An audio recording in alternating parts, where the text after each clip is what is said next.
Hello bachcho, let's discuss this question. Which alternative lists the name of the skeletal parts present in axial skeleton? A. Pectoral girdle, pelvic girdle, forelimbs, vertebral column. B. Pectoral girdle, skull girdle, hind limbs, forelimbs. C. Skull, sternum, pectoral girdle, forelimbs. या D. Skull, ribs, sternum, vertebral column. इस question को solve करने का जो की concept है वो है आपके ह्यूमन स्केलेटन के दो मेन भागों को जानना। आपको पता है कि जो ह्यूमन स्केलेटन है उसमें आपको एक दिखता है एक्सियल स्केलेटन, एक एक्सियल स्केलेटन दिखता है और जो दूसरा है वो एपेंडिकुलर स्केलेटन दिखता है। एपेंडिकुलर स्केलेटन, ये जो एपेंडिकुलर स्केलेटन है उसमें आपको 126 बोन्स दिखेगी और जो एक्सियल स्केलेटन है उसमें आपको 80 बोन्स दिखेगी। तो चलिए हम देख लेते हैं कि एक्सियल और एपेंडिकुलर स्केलेटन में क्या क्या आते हैं। एक्सियल स्केलेटन में आपके पूरे स्कल के बोन्स आते हैं जो कि इंक्लूड करता है फेशियल और क्रेनियल बोन्स को। वो सारे स्कल के बोन्स एक्सियल स्केलेटन में आती है। उसके बाद आपका पूरा वर्टिब्रल कॉलम जो है वो एक्सियल स्केलेटन में आता है। साथ ही साथ आपके जो रिब्स है वो सारे रिब्स एक्सियल स्केलेटन में आती है और जो स्टर्नम है वो भी एक्सियल स्केलेटन में ही आता है।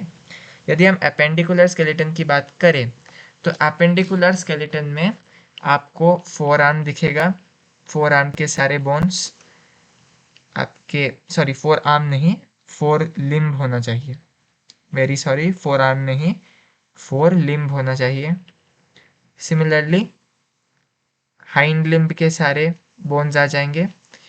उसके साथ आपके जो गर्डल्स हैं, पेक्टोरल गर्डल जो कि शोल्डर रीजन में मौजूद है और पेल्विक गर्डल जो कि हिप रीजन में मौजूद है।